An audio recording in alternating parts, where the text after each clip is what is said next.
सगळ्यांनी जागेवर बसून राहा प्लीज, कुणी उभे राहू नका प्लीज.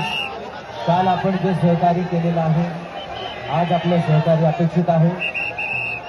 तुम्हाला स्क्रीनवर सगळं दिसत आहे, जिथे आहात तिथे बसा. स्क्रीन लावलेले आहे, प्लीज सगळ्यांनी सहकार्य करूया, सूचनांचं पालन करूया.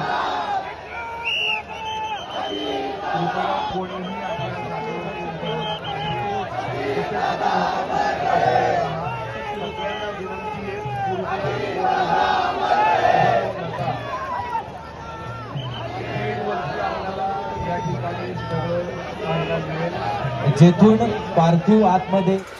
नवीन घडामोडी पाहण्यासाठी आजच आम्ही मुंबईकर 24 तासला लाईक करा, सबस्क्राईब करा आणि अपडेट राहा.